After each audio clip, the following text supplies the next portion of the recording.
Good morning and welcome to the meeting of Community Development Block Grant Committee meeting of February 21st. Roll call, please. Committee Member Armenian. Present. Markarian. Present. Olivares is absent. Ramirez. Present. Bastian. Present. The agenda for the February 21st, 2014 meeting of the CDBG Advisory Committee was posted on or before Tuesday, February 18, 2014 on the bulletin board outside City Hall. Item 2 is minutes. At A, approval of the minutes of December 16, 2013 CDBG Advisory Committee meeting. Move approval. Second. Thank you. And committee members Armenian, Yes. Markarian, Yes. Olivares is absent. Ramirez, Yes. Bastian. Yes.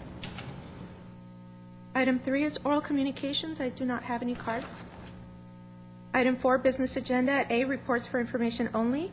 1 is receive report regarding second quarter fiscal year 2013-14 social service performance reports and expenditure rates. Okay, do we have a report, Mr.? Yes, Madam Chair, members of the committee, I just wanted to report on the report that we submitted to you regarding the current year CDBG projects. These are the social service projects that are funded currently this year. And I don't want to go through each project necessarily, but just to give you an idea of how this spreadsheet works, it's actually a mid-year performance review of each of the agencies that are funded out of CDBG, including the information on the funds awarded, the funds expended, what the number was to be served, the actual number served as of December 31st, 2013, and their outcomes and any comments that we have on the report, and of course the expenditure rate to see how funds are being expended on a timely manner. These are the elements that are used particularly when we're doing vetting of proposals as well, to see the current performance of agencies that are funded currently to kind of gauge an idea of how they would perform in the future and if they were granted. But by and large, everyone is at least the 50% mark of number served or expenditure rate, except for maybe one exception. The one exception being youth and family, which had actually had to retool the program because some staff changes and some program modifications. But it does appear that they're back on track. They are reporting next quarter on their outcomes and their numbers. The other part of this you'll see is some of the departments, when they bill us, they actually bill us every 6 months, and then we reimburse them. It's not like a community agency where their cash flow comes in every month. So you'll see in many cases the city programs not having billed us, but you'll see under the pending invoice column where those invoices are and where they are for expenditures. But by and large, we do have a numbers that are in some cases beyond what should be at the 50% mark. From staff's perspective, there really isn't any projects this year that would require any type of intervention from staff. We did provide some technical assistance against the youth and family, again, to just see where they were going, but it seems that they're back on track, and you'll get to hear from them as well today. So I'm not sure if there's any questions on the report. Any questions? So the Star Youth program is what's built. There's an invoice, but it hasn't been Correct, yes. advanced yet. Thank you, Mr. Correa. Next item. Sure. Next we have item 4A2, receive report regarding financial statements for community organizations. Madam Chair, members of the committee, as part of the review process, we asked for our agencies, and the application, as you see, is for the agencies to submit their financial statements. And some of these are larger agencies which do big audits, single audits, and some of the smaller agencies do some financial compilations, but they're all required to have 2 years of financial statements so we can ensure that funds are being used and being properly documented and according to just to general accounting standards. So one of our departments in the city does review the financial statements and does make some important, and I'll let them talk about that, some important notes on those, because there are some categories which I think are very important to us as far as the financial viability of the agency. So I'm going to have, I think, Michelle Flynn from Internal Audit present that. Good morning.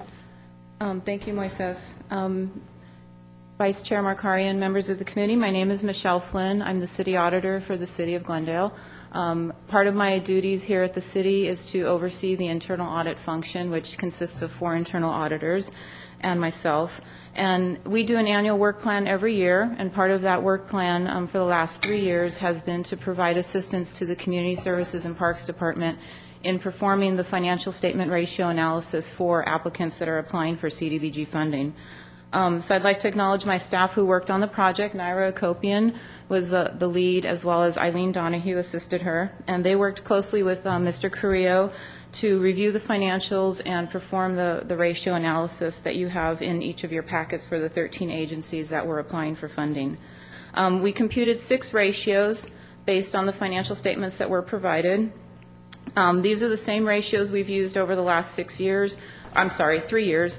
And when we considered those initially and chose those, we took into consideration that these are nonprofits and not for-profit companies, because with a ratio analysis for financials, depending on the industry a company is in, certain ratios mean more than other ratios. So we definitely considered the fact that they are nonprofits.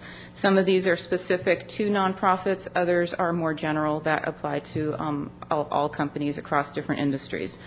So the 6 that we calculated, the first being the functional cost allocation, that represents a percentage of the funds that are spent on non-program related expenses, such as administrative and general type costs. In this case, if you looked at a percentage, that percentage, the higher the percentage would tell you that they're spending more on program related expenses. The current ratio is a common ratio used across a lot of different industries, and it's an indicator of the organization's ability to pay short-term obligations. So we look at current assets as well as current liabilities, and typically if you see a ratio of 1 or greater, that is a good sign. Sometimes there could be just a short-term change in that, and it'll be a little bit below 1, but typically 1 is kind of the measurement there. Debt ratio represents the proportion of debt that the company has relative to its assets, and this works kind of opposite of the current ratio.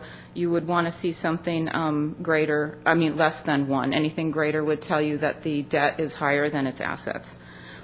Defensive ratio reflects the number of months that the organization could operate if no additional funds were received.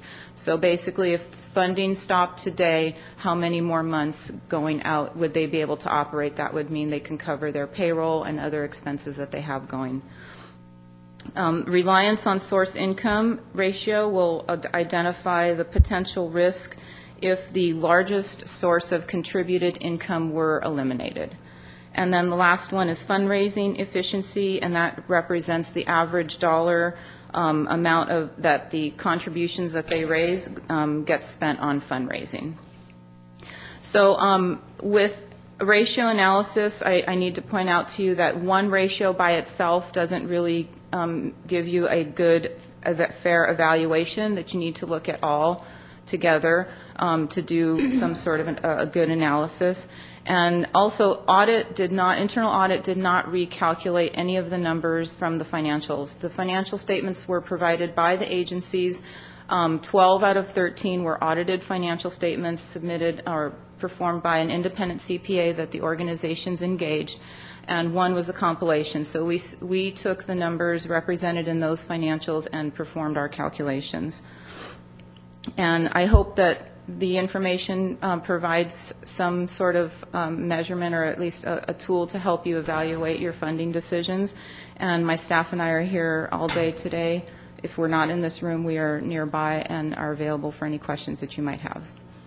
Thank you, Michelle. You guys did a great job. Thank you. providing us all the information, Thank you. analyzing the financial documents, and providing us the high level, what was needed for us to know. Thank you. You're welcome. Next item. The next item is 4A3, Review Proposal Evaluation Process and Interview and Deliberation Protocol. All right, do we have an agency here? Mr. Correa. Excuse me, Madam Chair, I think this one calls for some discussion by the committee to determine how we would proceed with the interview process and the evaluation process and the deliberation. So as the chair, vice chair mentioned to me, she would like some staff comments to start this discussion. So I'll give you a little bit of the historic part because we've done this a number of years. Because number one factor in reviewing proposals is the RFP and the priorities. And each of the agencies submitted applications based on the RFP and based on the priorities. So you'll see in your packets that you do have proposals that state whether or not they're meeting a priority or not. The second step was an evaluation by the staff who presented the agency a staff analysis, which described the project, gave you a background of their financial budget, and identify strengths and weaknesses. So each agency received this. Some agencies did not have any weaknesses. So the ones that did receive it were allowed to respond back to staff, and they submitted a response to the weaknesses, which in some cases were a missing document or transposed numbers or something not significantly detrimental to the application.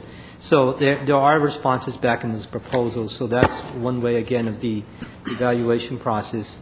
The other part is that after the interviews, what we've told the agency that they would have 5 minutes to present their program proposal, and that we will allow 10 minutes for each interview, each applicant for questions from the committee.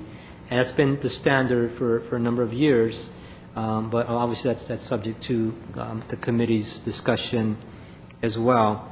After the deliberations, that's where it gets really tricky. And again, I think there's different ways of doing this, but we've come up with a system where we actually put all the projects on the board, on the spreadsheet, and show which projects are out there. What's been the time-consuming activity has been the reviewing the proposals and identifying an agency or proposal that the committee really does not feel meets the priorities or the requirements of the CDBG program, or did not really score high enough or evaluate high enough so that it would be eliminated. And that's probably the number one thing would save time, is to identify. I know with the shorter number of proposals, that's a challenge too, but again, it's just a matter of identifying an agency or proposal that did not meet the needs, and that should be a semi-unanimous decision on the committee. And then after that, it's really a discussion of what process you'll do to vet out the proposals. And one of them, of course, is to look at what's currently funded and what's available, and see what either additional funds could provide an agency that's performing very well, or based on their proposal that funding really needs to be increased. One thing we do not recommend is to reduce funding from agencies, since the funding is very limited as they get now, and we've seen where agencies who don't get a sufficient fund to run a program like GAR, they come back and return the money. Mm-hmm. So we want to stress that it's a fund that is amount that is can be used by them and can be useful for the program. And I know that sometimes means, well, someone else may get cut or so on, but that's, again, it's a committee decision. But staff certainly knows the agencies that if they do get too little amount, there's an amount of diminishing returns, where they really cannot be effective and efficient. And we'll maybe, as if that comes up, identify that. We can look at their budgets as well. Sometimes you're looking at a program and maybe just want to fund staffing for that program, and the budgets would show how much is staffing versus operations and or administration. So there's different ways of looking at this, but I would think that we would want to just go through the interviews first and see how you feel, and as we go along, and discussions could be around how you want to deliberate them. Thank you, Mr. Carrillo. I know that we have 3 new members in this today, and this process is new to them, but I'm confident that they're skilled and talented. They spent a lot of time reviewing the proposals. They made some visits to the agencies. So I know that we will make the right decision today, and it'll be a great process. So thank you.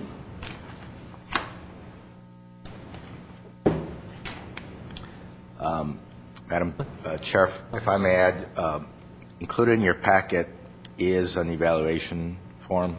So we'd like the committee members to complete the evaluation form after each interview, and as many comments as you can, which would help us out. And then just a reminder, at the conclusion of the interviews, we will discuss your recommendations for funding. Those funding recommendations will be published in the newspaper for public review and comment. That will be followed by a public hearing for a further public review and comment, and then those funding recommendations will be submitted to the City Council, and City Council will make the final approval. Great, thank you. So we have 14 proposals today, and the current requested funding is about $561,541 for social services, right, Mr. Correa? That's Yes, correct. We can proceed next item. The next item is 4B, action items. At 1, conduct interviews with social service applicants and deliberate and approve funding recommendations. The first agency is Door of Hope for transitional housing program for homeless women and children.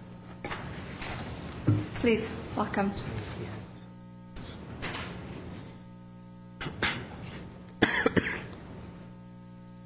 Good morning, Madam Chair and Good morning. CDBG Commission and staff. I want to thank you so much for the opportunity to speak to you today. My name is Sherry Timer, and I'm the Program Director of the Door of Hope here in Glendale. Tim Peters sends his warm greetings and his regrets. He was out of town and unable to make it today, so I'm speaking on behalf of our agency. I wanted to share a little bit about our agency. We are here in Glendale, and we appreciate your partnership so much. Your partnership has helped us to bring hope and healing for women and children, most of whom have come out of domestic violence situations and found themselves homeless. We have families also that aren't coming from domestic violence situations, but are in the same situation where they need hope and healing. The Door of Hope is a nonprofit organization. We've been in existence for 29 years. We've experienced helping hundreds of families and thousands of children going from homelessness to self-sufficiency and permanent housing. Our mission is to empower families to rebuild their lives. We want to empower them so that they are able to gain courage and strength, get the life skills and stability they need so that they can go on and live independent and productive lives, giving back to the community and breaking the cycle of homelessness permanently. The Door of Hope Hamilton Court Transitional Housing Program provides 12 months of safe, nurturing housing for 40 women and children at a single time, so 13 families at a time can live at our facility. 27 children is the norm. We also provide intensive case management, counseling, after-school care program, comprehensive tutoring, employment services, referrals, life skill classes on budgeting, financing, parenting, healthy relationships, and then also housing assistance to help them get into permanent housing.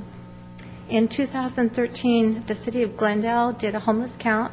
which revealed that 320 people and a total of 116 individual members of families were homeless in that point in time count. Of this number, 63 or 20% of the homeless population were children. 39 were women and children who escaped domestic violence. The Door of Hope is a critical part of the continuum of care network here in Glendale, and we work alongside other agencies, social service agencies, to provide and solve this issue of homelessness amongst this population. We work with the Verdugo Job Center, D.D. Hirsch, Neighborhood Legal Services, Job Training, City of Glendale, YWCA. Many others have been just partners with us, and we are so grateful. I am blessed to be able to work for Door of Hope, and we believe that it truly is making a difference in these families' lives. The cumulative number of persons that we served in first and second quarter of this current funding year was 23 families, 49 children, including one adult child, for a total of 72 persons. Our cumulative number in quarter 1 and 2, 20 out of 23, or 80% of all mothers as a result of mental health therapy, which in the instance of domestic violence is huge, because unless their minds and their hearts are transformed, the cycle of coming out of domestic violence is difficult. But 20 out of 23 had experienced enough life skills and training and help in this area that they self-professed that they were improved and able to better regulate their emotions and to go forward with better control and abilities. The cumulative numbers in quarter 1 and quarter 2, 20 out of 22, or 91% of all of our program participants who completed the program and were placed into permanent housing within 12 months. In the past 3 years, we've averaged about 25 to 28 families a year. And I want to say that I personally feel like we're doing a great job with our funds. And in the first 2 quarters, we served already 23 families. And we're really working hard. By the end of this week, I would say we're up to 25 families, and we're not even done with third quarter. By the end of this third quarter, I think we will have matched our numbers from last year. So I'm hoping that in the fourth quarter, we'll have served 5 to 8 more families than we did last year with the funds that you've given us, and we are so grateful. We have a comprehensive after-school program that provides the children with child care, tutoring, snack, homework assistance, because we want our single moms to be out there working. So one of their biggest concerns is, what do I do with my children? So we help with that. We assist them with that. And the other day, our staff went to the school, and I just want to share a couple brief stories. The kids saw that there was a child that didn't speak English, and they identified with that child. They went over and tried to talk to her, but were unable to speak to her because That's okay. because she didn't speak any English. Then they saw a little boy from our facility who was bilingual with Armenian. They ran over, the staff didn't even ask them. They ran over, grabbed this little boy, brought him to this little child and said, please, can you talk to this little girl? She doesn't know anyone. And I looked at these 3 kids, 3 different cultures, 3 different languages, and they're running over and helping with another child who isn't even in the program so that she could feel safe and secure and part of a family. And that's what Door of Hope is. It's part of a family. We bring these families together to make a family. And when they leave secure. They leave encouraged by the rebuilding of their lives. Thank you. You're doing a great job. We visited this facility many times and spoke with the residents there, and they're all very happy and just grateful for the services you provide to our community. Thank you. Thank you so much. Any questions? Well, let me, if I may. Sure, Vice please. Chair. I had the opportunity to visit your facility, and I thought it's an excellent program, and I was very impressed. Thank you. I met Tim, you, Jessica, a few other individuals. I spoke to, Yes. and I think she had a, yeah, I realized that. And, it was sad, but I think she was very happy to be there. She told me she was very happy to be there. I met I went to the after That school. was our young friend. That was your friend. Okay. Okay, great. Yes. Yeah, he's pretty active. Yes. And I went to the after school day program, and I spoke to the director there, and I was very impressed with the program. You guys do an excellent job. So much. I have a comment and a couple of questions. First of all, I wanted to, just from a process perspective, I think in fairness, we should withhold our comments until the end, until we have an assessment of all, just as a level playing field for everyone. I know there's a lot of experience with some organizations. Some organizations are new, but I think my perspective is that I think we should kind of use this part of our session for questions and clarifications, and then I think we're going to have plenty of time to do our assessments later. The process has always been just also express our own personal, appreciation or comments. So, Well, I think it's important to express our opinion, and not at a later stage at this time. Well, I guess I disagree with that, because I think that you have to first do your assessment as a fair assessment across the board of all the proposals, and then you express opinions at a later date, which is at a later time in the program that has a specific part to it. So that's just my personal opinion and the way I approach things. So I have a couple questions. One of which you kind of touched upon, but I'd like to go a little bit deeper on, which is on the language barrier issue. So you gave an instance of where there was a language barrier with one of the families that you were trying to help, and you turned to others who were in the program for that help. What sort of more formal approach do you have to overcoming any potential language barriers for those who might need your services? Thank you. That's a very good question, and it's something that we have experienced in a new way because we've had families that have recently come to the United States from, for example, Armenia, and we didn't currently have anyone on staff that spoke Armenian, which presented a little bit of a challenge, but we found that initial stages, we used Google Voice, we used careful language, we reached out to our community. We also got, for those critical aspects, we do have a therapist on site that the moms are doing mandatory 1 hour a week of counseling within our facility, but we also reached out and connected our mom with professional services so that she was able to maximize her help and healing. So she has now an Armenian caseworker. We're working with YWCA for that aspect, and we're also reached out to Didi Hirsch, and she has an Armenian-speaking therapist, because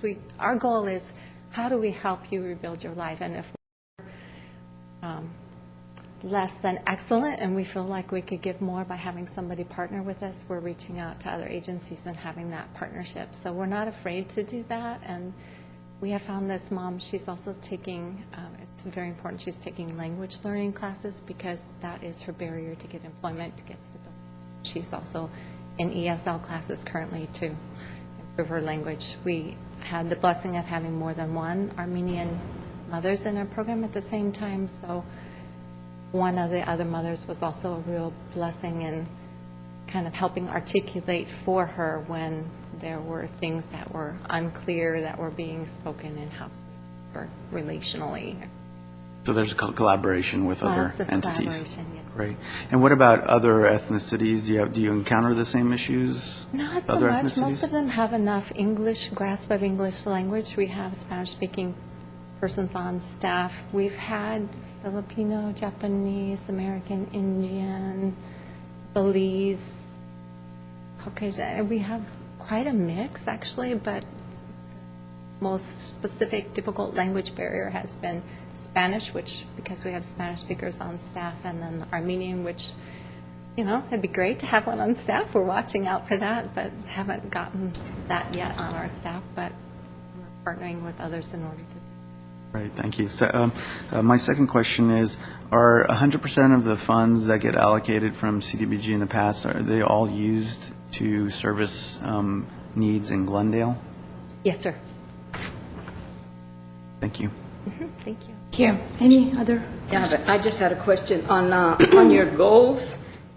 Well, one of them is to secure employment within 60 days. And I just was wondering, what's your success with that? Not too successful with that. We found that especially with domestic violence, that is a very ambitious goal, and I think we need to probably modify that. Some of the families are able to do that, but what we're finding with this economy and the difficulty of finding employment, period, a lot of times with domestic violence in particular, the women are isolated and controlled, and so they have either A, not had jobs before, or B, have had to quit jobs. So getting them stable and getting them back into the workforce, and if you haven't had recent job history, we're finding that to be a bit of a barrier, but we're trying. All right, so just kind of eliminate that 60 days? You know, if they don't have a job within 60 days, our goal is by the first 5 months, actually, but if they don't have a job within 60 days, we make sure that they're going to job sources, going to Verdugo Job Center. I think probably 7 of our moms are going on Monday to Verdugo Job Center for a training that they're doing to help with job placement, and we'll do anything we can, but yeah, that's a difficulty. Thank you. Do a good job. Can I follow up? Vice Yes, Chair? please. Thank you. Just for me to understand, the majority of the funding, CDBG funding, is for the children and youth programs. Isn't that correct? This has gone up. This year, I guess, yes. For this year? That's correct. Yes. I'm sorry, Moises. Oh, yeah, I'm sorry, I just wanted maybe, yes, the funding is, as we indicated, is, staffing is for the children's program, and some of the operational costs are for the overall facility. So in the past years, we have funded only the personnel related to the children's youth coordinator and youth program. So it has been for the children and not for the overall program. Okay, and just to follow up, there's one bullet point on the weaknesses, and there was a response, and this is to staff. Was the response adequate? Yes, yes. Thank you very much. So you have seen an increase in your children's number of children that you serve for this year? Because the funding request has increased from last year, so there is an increase in your children and youth. Yes, and it's twofold. Up until now, we have used an agency called Technician Internships, so the way that it was funded is very different. Now we're funding it completely versus through internships and other things. So paid staff has become important, and I do believe that by the end of this quarter, we'll have met the same numbers as we had last year. So I'm estimating 5 to 8 more families this year than last year, which is a significant number of children. Very good. Thank you so much. Thank you. Next. The second agency is Glendale Healthy Kids, Access to Health Care and Health Education Program.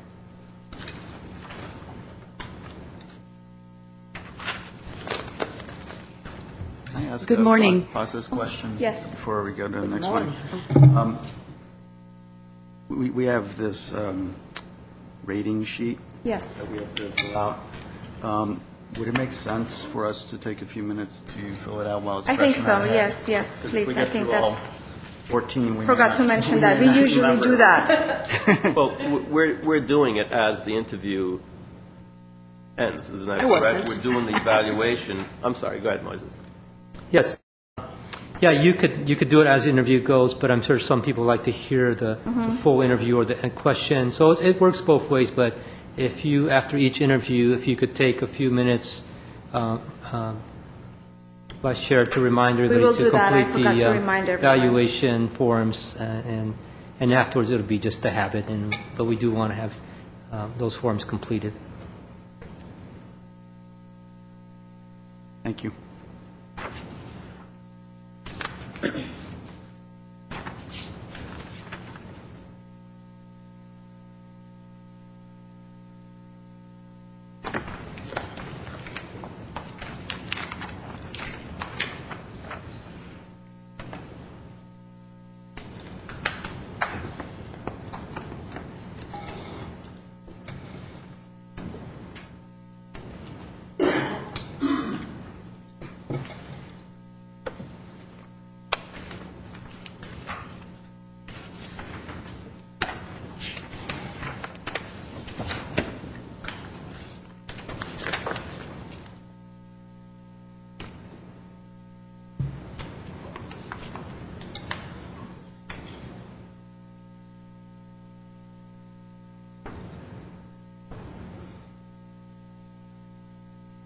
Okay, next agency, please.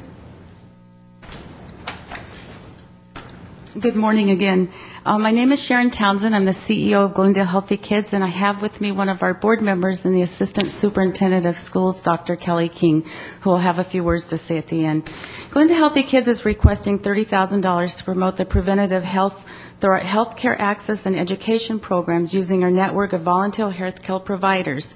For 20 years, we have met the unmet health needs by providing a safety network for children, working with the school nurses and health clerks, parish nurses, and agency healthcare professionals, and identifying needy children who are uninsured. We have provided them no-cost quality medical, dental, mental health, and vision services. Our mission to ensure that all children have access to health care. Glendale Healthy Kids service area includes Glendale and the surrounding communities of Montrose, La Crescenta, and Sunland, Tujunga. Annually, we provide over 530 medical units of service and 3,300 educational units of service. In the past 2 weeks alone, we have had 92 students referred for medical services, so we've seen a significant increase since the beginning of the year. The majority of our students are from the identified low census tract, which includes Roosevelt Middle School, Mann, Muir, Edison, and Cerritos Elementary Schools, though we know that uninsured and underinsured children have no zip code. Our goals are simple: to provide health services to a minimum of 500 children a year, returning them to school in a minimal amount of time healthy, provide oral health education to 2,800 first grade children, that's every first grade child in the district, with previous post surveys showing that 99% of the students do demonstrate proper brushing and flossing techniques.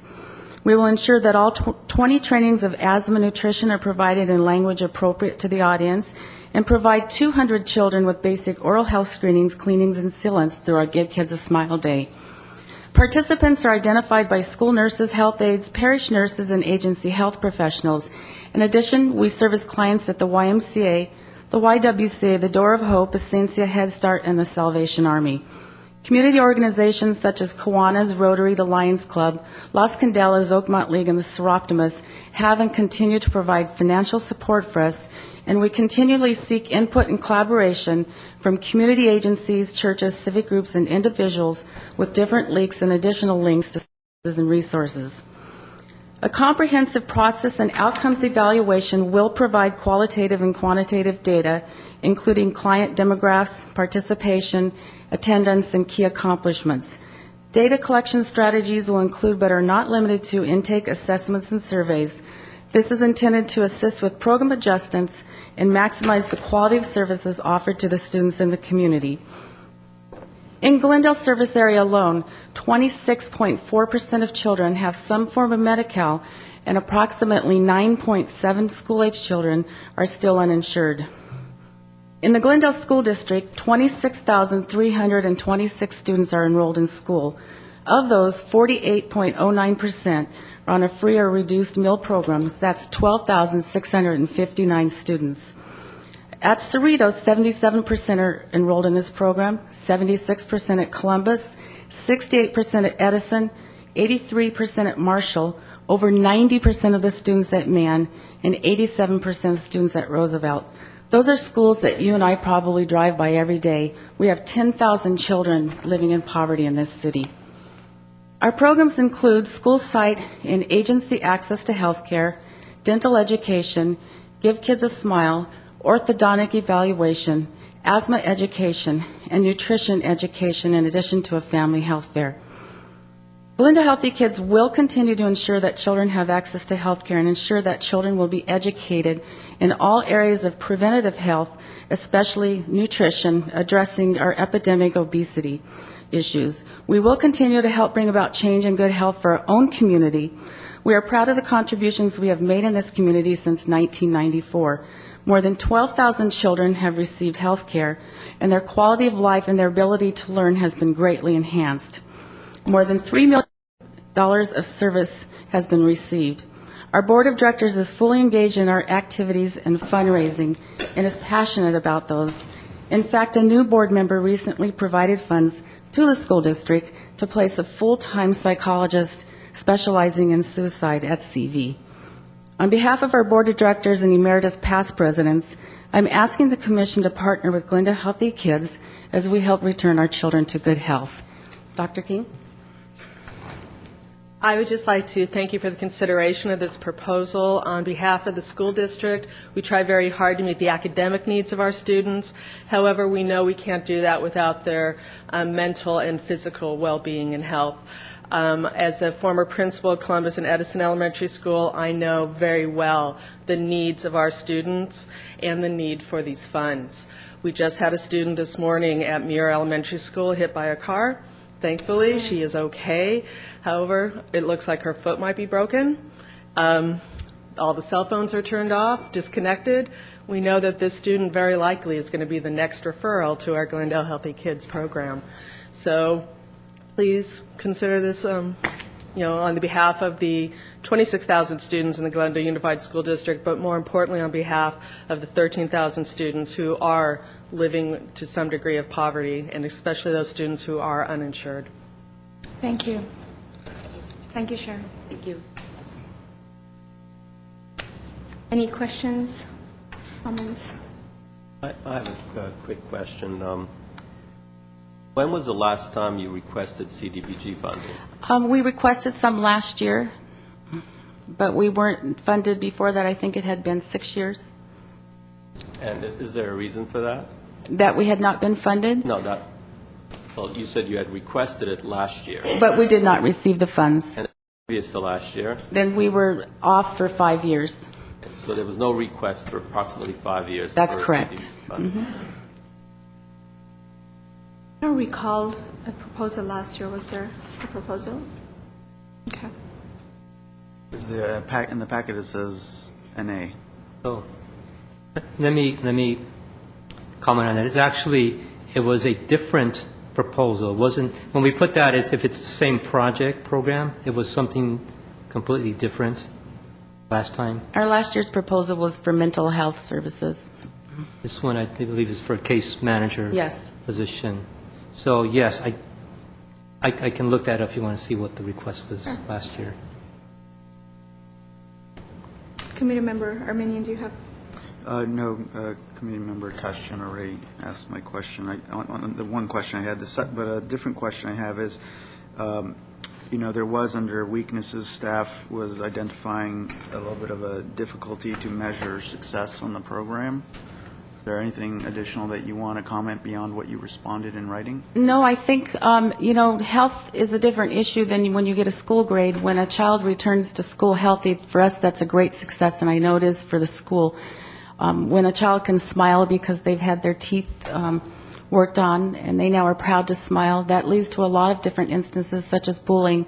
For us, that's how we measure success, but we also have data collection. We do post surveys, and we've been successful with that, and we maintain that data. And how many health professionals do you have who are volunteering? We have nearly 250 health professionals. That includes also pharmacies and hospitals as well, MRI imaging. And that's all volunteer Yes, it hours, is. right? Yes. Thank you. Committee member Ramirez? Well, I'm very familiar with this program. Apparently, you have quite an increase in number of students. We have had a significant increase. We have been keeping, like the hospitals, we've been keeping our finger on the pulse of the Affordable Health Care Act, wondering how it would impact us. In the last 2 weeks of January alone, we had over 82 referrals. The last 2 weeks, we've had nearly over 90 referrals, which is historical for us. It's the most referrals we've had in our entire history. We think we have found our niche. There are still a big population of people that will not be insured. There's a population of people that are waiting for that insurance to come in, and there's just a lot of kids that are sick and have no health care home. Thank you. Thank you, Sharon. Thank you very much.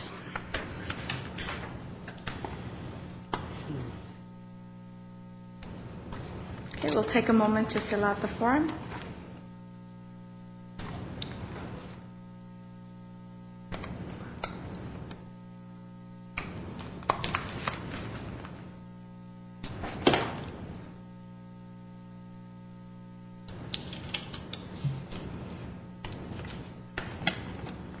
Next agency.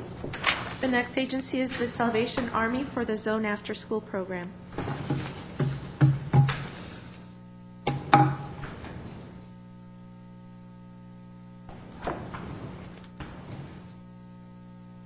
Welcome.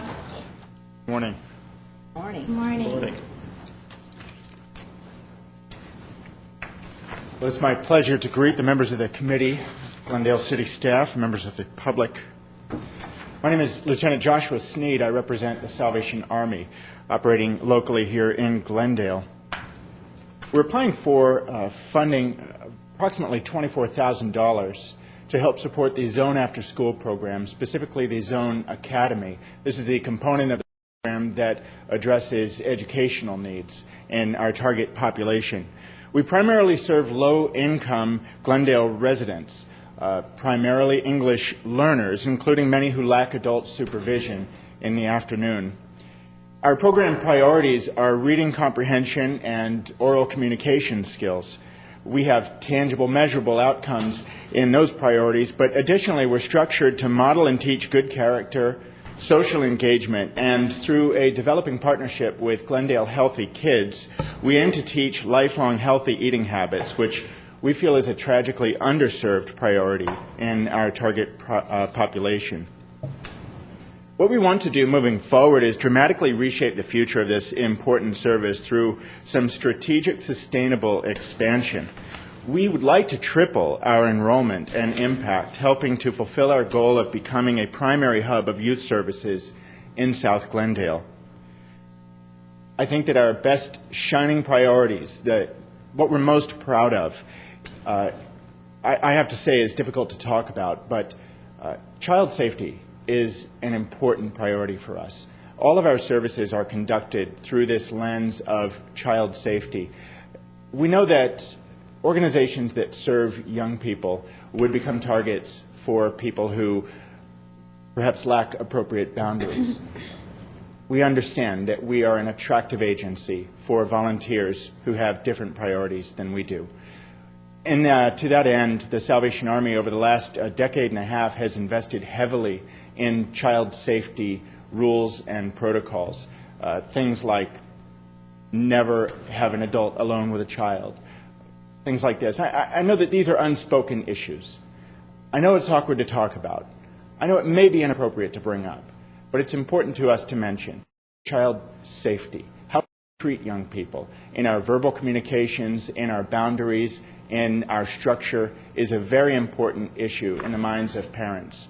As we seek to promote the idea that the Salvation Army is a hub of youth services in South Glendale, we want to state clearly and plainly to the city, to this committee, and to parents that the Salvation Army is a safe place for children to spend their afternoons.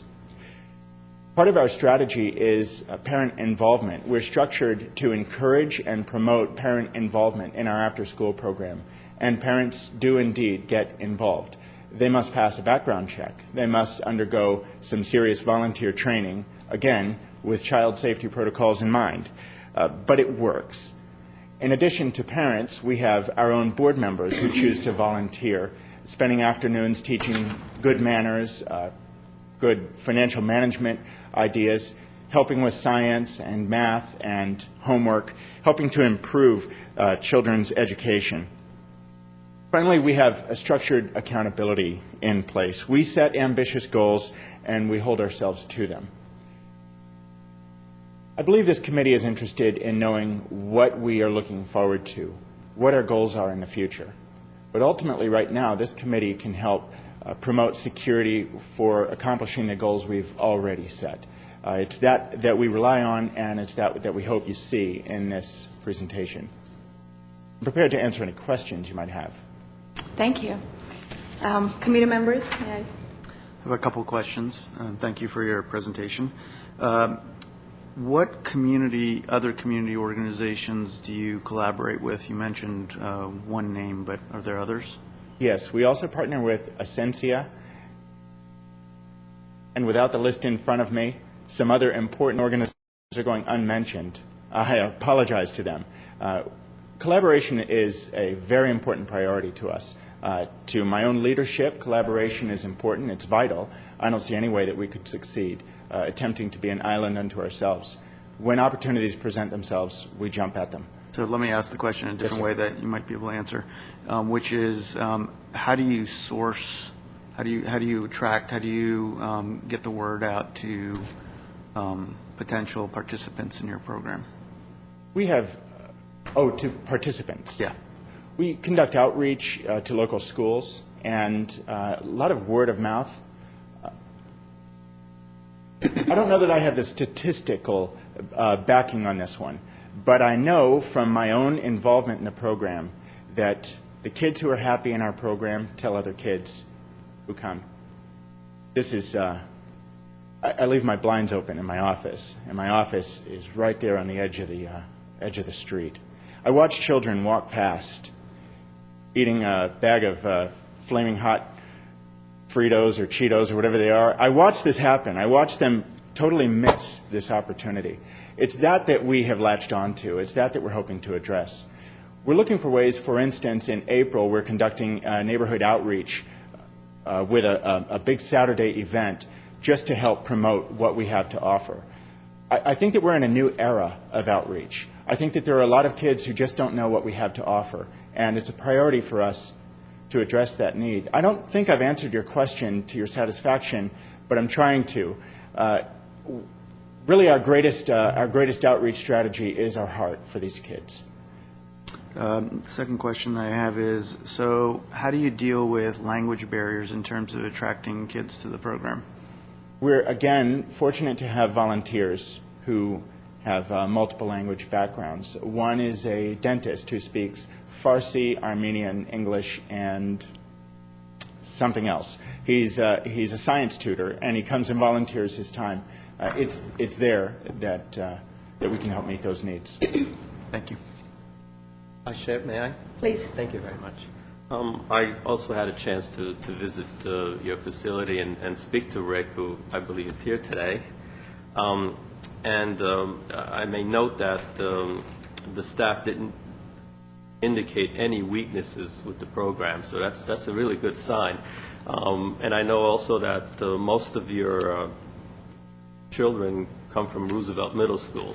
Correct. I understand. But I do have one concern, is that if we don't fund 100% of your request, and that typically never happens, you indicated that there are no other sources for these funds are currently known. Can you address that briefly?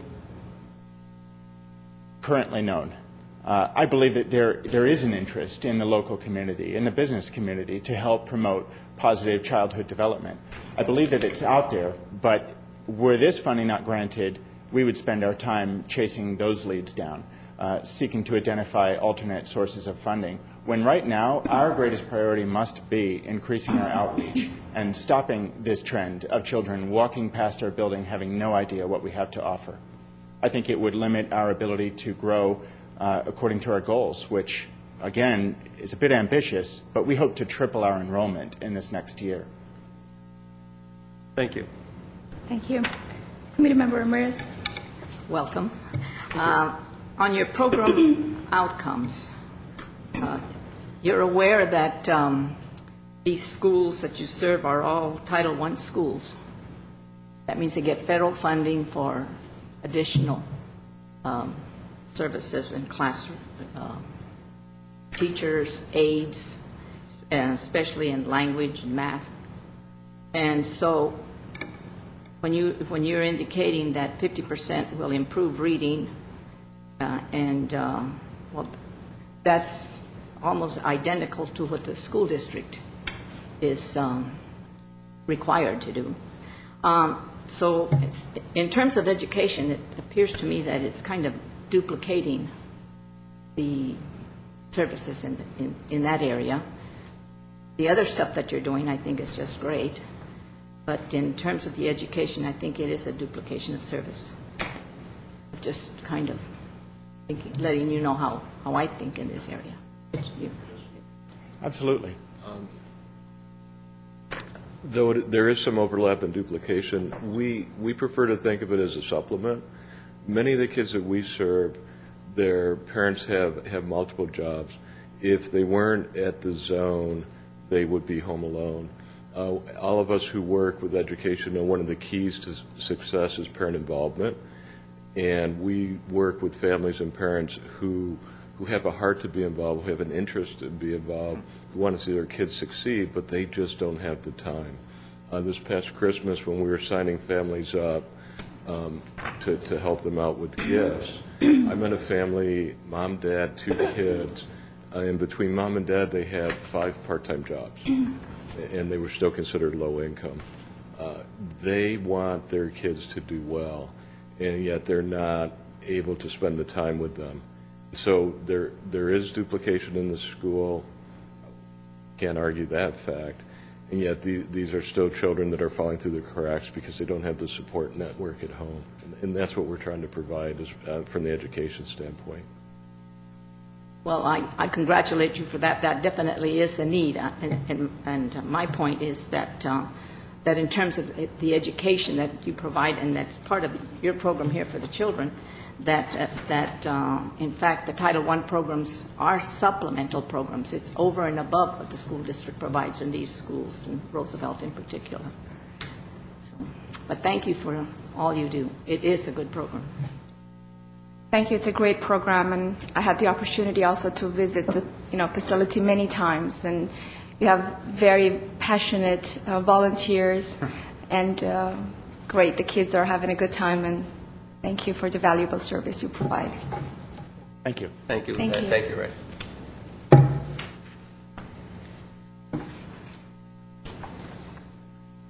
Next agency. Oh, fill out the forms.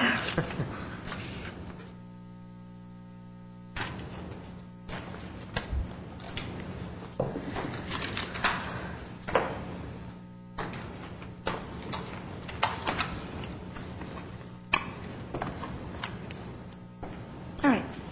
Next agency, please.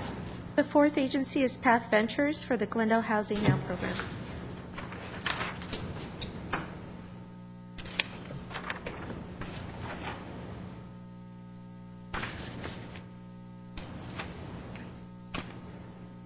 Okay. Hi, my name is Gabrielle Waring. I'm the Program and Services Coordinator for Path Ventures. I'm here to talk to you about the Path Ventures Glendale Housing Now program. Our program offers permanent supportive housing for the chronically homeless in the Glendale community. Our program began in 2006 with 8 units, and then in 2009 we expanded the program to add 6 units. Our program currently serves 14 chronically homeless and disabled individuals. The program is funded 75% through SHP HUD grant, and we work with the Glendale Continuum of Care and other Glendale agencies to receive referrals and to serve that population. Our remaining funds come from private grants and fundraising and our client rents. With the changes in HUD kind of rules this year and regulations, we can no longer use some of that funding to provide the 25% match for our program, which is why we're asking CDBG to cover those funds. The story of our participants.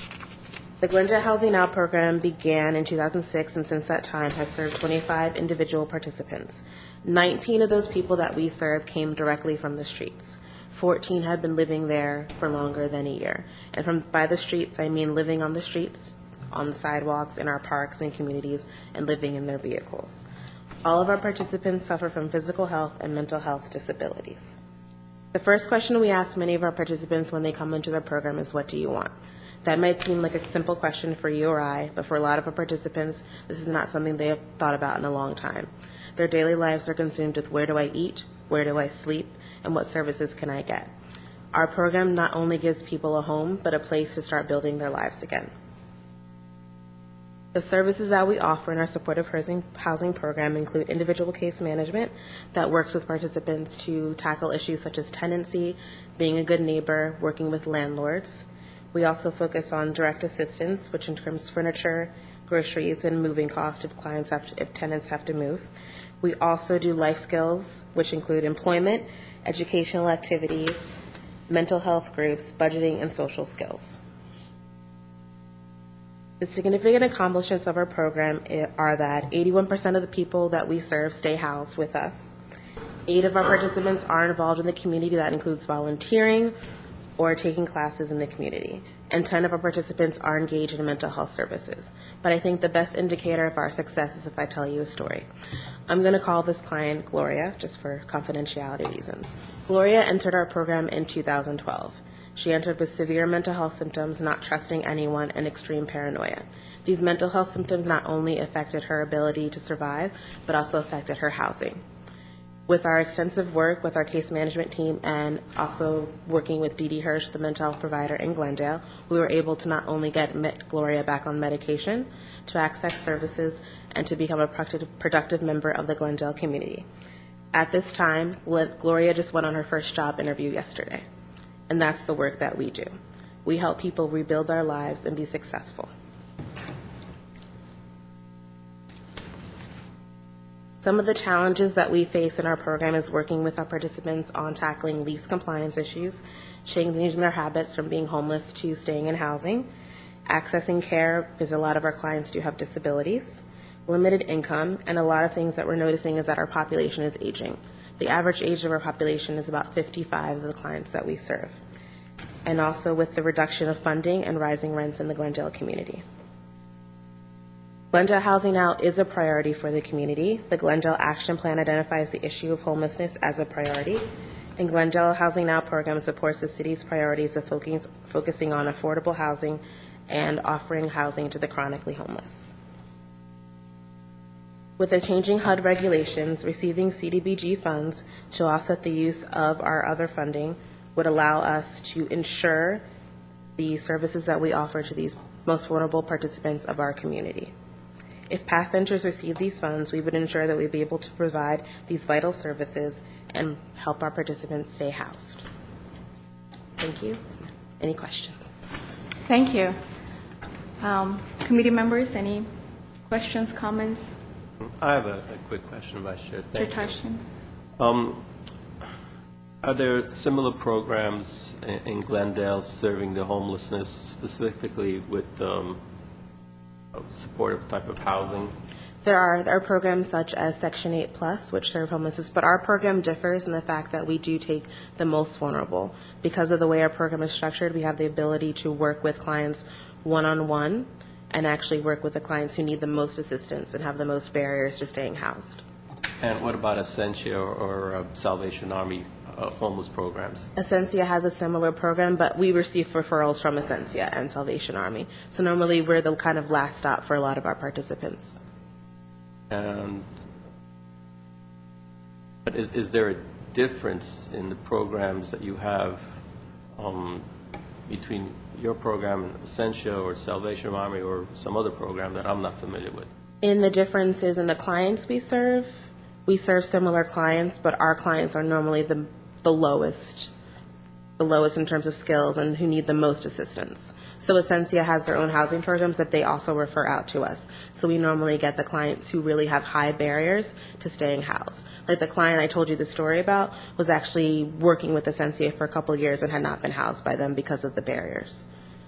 So normally for the city of Glendale, we're kind of the agency to choose to work with those most high barrier clients. And I think you're mainly serving adults. Yes, correct? We are mainly serving adults, yes. Mr. Correa, did you have a comment? Just to add on to what Gabrielle was saying, there's called Continuum of Care, which is a homeless program, which Path Ventures is a partner here in the city.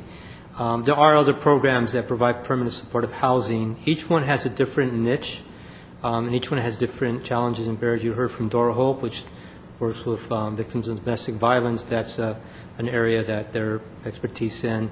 Path Ventures does have expertise with chronically homeless and disabled individuals, and that's their niche. Essentia also does chronic homeless, and the city and our department runs a shelter plus care program for homeless families too. So there are other components.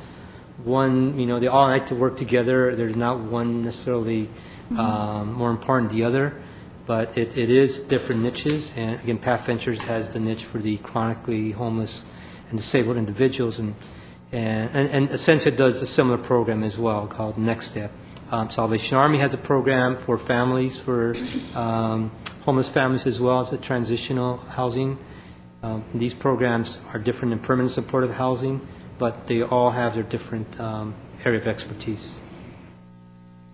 And I think that's the confusion I had, the differences in the programs. And thank you for explaining that to me, Moises. Any other questions, Mr. Armenian? Well, I'll follow up a little bit on you're benefiting low and moderate income persons. Mm-hmm. That means that they do have income. They do have income, yes. Likely disability? Likely, exists? yes. Yeah. Okay. And then what is your track record for finding homes for units for these individuals? We have a good track record of working. We have landlords that we work with in the Glendale community, and we have a good track record of finding units for these individuals. So it's no problem. And mostly our challenges are helping that individual keep that unit. Stay in it. Finally.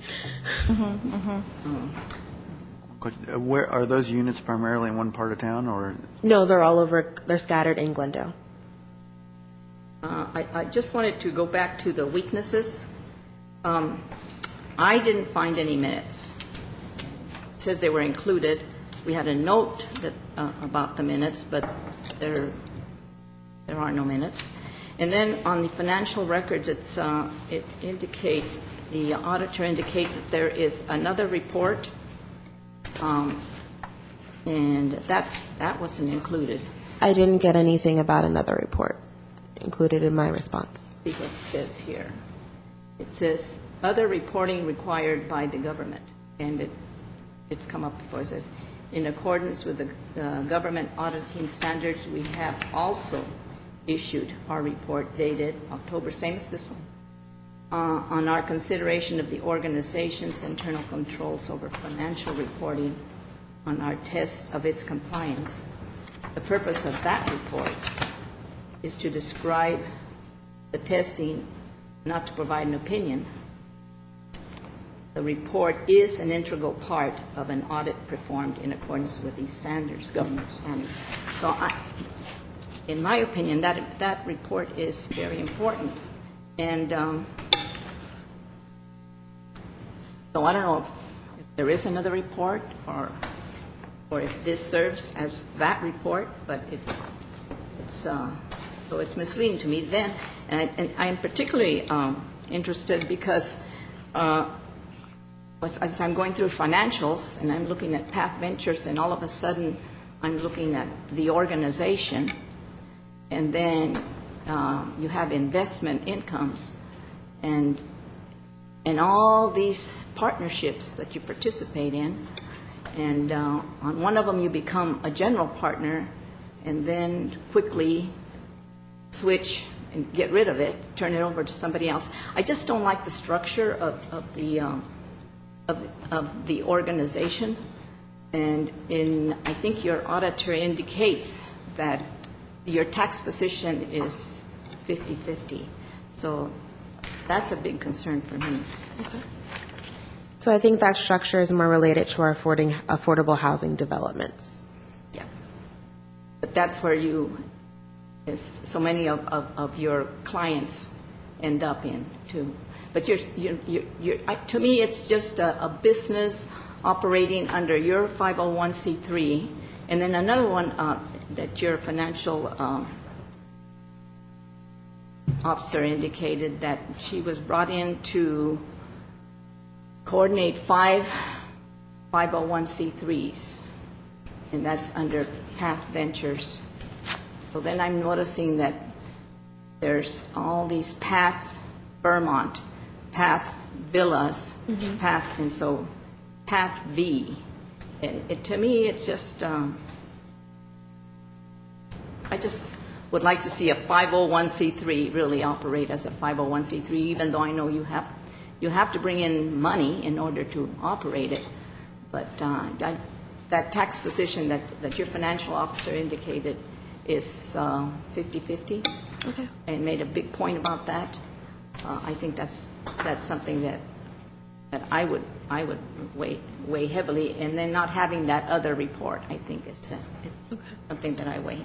So I'm not aware of the other report, but I'll be sure to relay that information back to our organization. Thank you very much. Thank you. Thank you.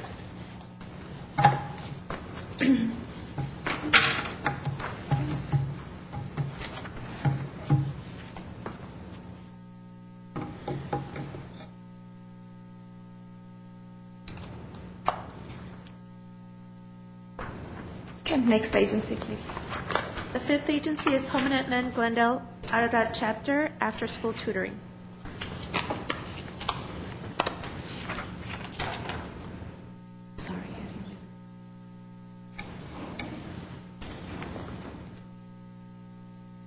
Good morning.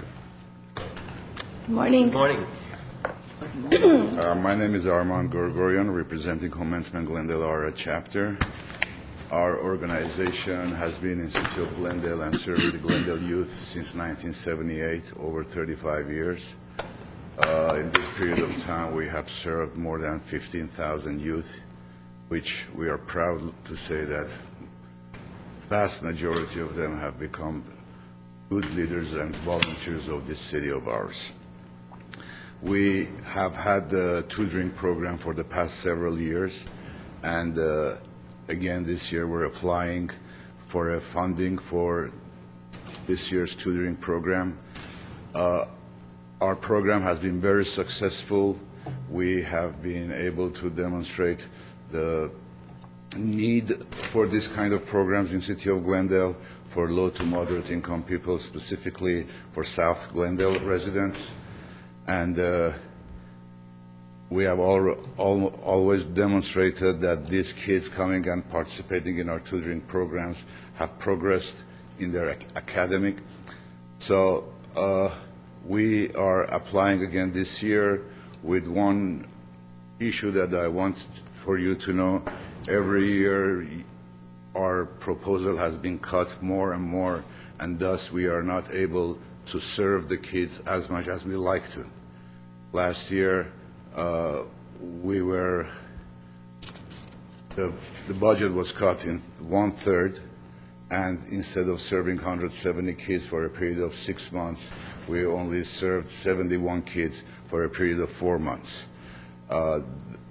And thus, we haven't been able to help the kids as much as possible. We have our own facilities with quite a few rooms in there, so from that point of view, we have no problem utilizing our facility to serve these kids. And usually we like to have our classes not more than 7 people, so that the teacher, the instructor, has enough time to work with each kid specifically. And so if you have any questions, I'll be more than happy to answer. Thank you. Any questions, comments? Committee members? I have a few questions. Staff is, one of the items that staff noted is the heavy dependency of the program on CDBG funds. And you mentioned that you haven't gotten what you have requested in the past. If that situation continues, what is your kind of forecast of where this program goes? Well, I hope that we will be funded and we'll be able to help the youth again. I wouldn't call it heavily dependent, because about $5,000 of that $26,000 that we have applied for is being paid by Homelessness. And one item that has not been included in there, and I have indicated in my response to the staff analysis, that the time that I myself spend on that program is not even included there. And believe me, it's quite a lot. If one of you, City of Glendale, they send the auditors and they come and see it, but if you see the amount of folders that we have, all the tests, all the roll calls, all this that I have to go over that, it's quite a lot. So there's additional staff time, and you mentioned use of facilities. It's not really captured in the proposal. Okay. A couple other questions. So how do you source participants? How do you find participants? Where do you seek them out? We have an email list of more than 5,000 that we email the flyer to them. We cooperate with City of Glendale Unified School District. Every year we take our flyers to Glendale Unified School District and request from them, and they do it, send the flyers to the schools in the southern portion of Glendale, and these are our resources. And the 5,000, are those your members? No, it's members and non-members. And then, final question is, in terms of language barriers or any of those sorts of challenges, how do you manage those situations?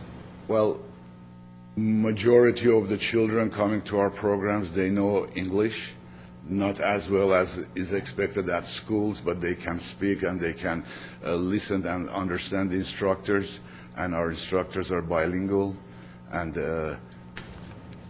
we haven't had any problem with the language barrier. And bilingual meaning what languages? English and Armenian. Thank you.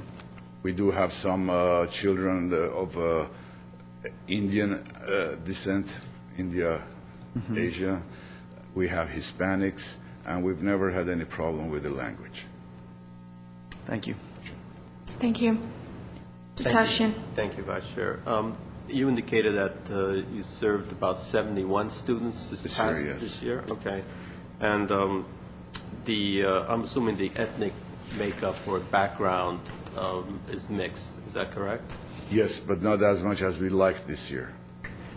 Unfortunately, we had probably, let's say, 10% of the population that we were serving non-Armenian.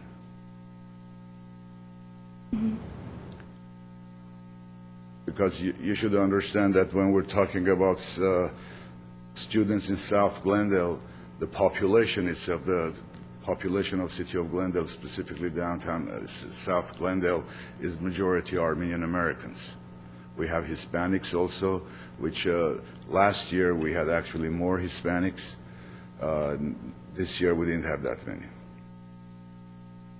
And that's because of the Armenian populations in the South Glendale area, or something else, something other than that? I wouldn't know any something else there, because we approach Glendale Unified School District. So whatever the people are there, the concept of the population it is what it is. But you're targeting schools. We're targeting school to children. In the South Glendale area. I have no question. Thank you. Committee Member Ramirez. I have a couple of questions here. In terms of your funding, I have the same kind of take on this that I did with that last program, in that if you lose this funding, it's not funding that is, it's duplicate from what I can tell, because all the schools in the area that you serve are also Title I schools, so they get supplemental funds, federal funds, to do the ESL and the math remediation and reading and all that good stuff that you're doing. So in terms of those kinds of funding, I think it is a duplication of services. And then I had a question about in one of your policies that's in one of the packets that says that your mission is to serve the parentage or descent of Armenian population. And if that's out there, and we know that your programs are to serve the Armenian children, which is good. However, that may be maybe a drawback in terms of recruiting. Then, of course, I have with your scouting program, I have something that hasn't been, I think, answered. I know you've been assured that it's fine, but I need to be assured as well. So that's, I'll have staff respond to that. But I think you do a good job, and I'm glad that you have a center in Glendale. I'm not very sure if I understood this properly, but I'll try to answer it. Our bylaws, our policies doesn't indicate that it is for Armenian Americans only. We have programs in our organization now. The majority of them are non-Armenians. There has been no non-Armenian that has come and applied for any services that has been returned. Possibly if their program was full, maybe, but not because they were not Armenian Americans. And when we say we serve population of Glendale, it is what it is. whoever comes in are there and they can be served. We have a program called D-League in our organization, which serves 400 youth, 4-year-old until 12-year-old, 3 seasons per year, each season 3 months, which majority of them are non-Armenians. And we don't even apply for a funding for that because it's self-sufficient. So I would argue that we are there to serve only Armenians. Majority of them are Armenians, but not all of them. Well, I don't have any problem with you serving, whoever you need to serve. We serve whoever asks to be served, and we are able to serve them. And it is what it is. I mean, considering that stats say that the 80,000 Armenian Americans live in Glendale, which is about 40% of the population, considering that percentage is much more in southern part of Glendale. So, yeah, majority of them are Armenian Americans, but not all of them. And you need to serve them. Thank you. If I can make one comment, I just think that we need to be clear that this isn't a top-down review of home and men. We have to look at it in the context of the actual proposal, which is the tutoring program. Yes, sir. And who is the tutoring program potentially serving. And I think that you mentioned that there are Armenians and non-Armenians. You also put on the table that it is your desire to increase the number of non-Armenians participating. So I just wanted to kind of make sure we stick within the context of the proposal. I need to add one comment that this has happened in the last 2 months in our organization, way after I submitted this proposal here. Our board this year is so impressed with the tutoring program that we've had. Actually, they instructed me that we should extend our tutoring program more than 4 months or more than 6 months to have longer time, the whole period of time that the schools are in session. And if needs being done, if there's need for it, we can go and try to see if we can find other funding sources. But this is additional to what I have proposed here now. I mean, you all know that there isn't money out there sitting and waiting for us to go and get it. But this program has a priority in our organization, and we really want to be able to continue and serve it the way we like it to serve. Thank you. I think it's a great program, and as you mentioned, you are doing more outreach to schools and to the entire community. So yes, we do. Wonderful. Thank you. Any more comments, questions? Well, thank you very much. Thank you. Thank you.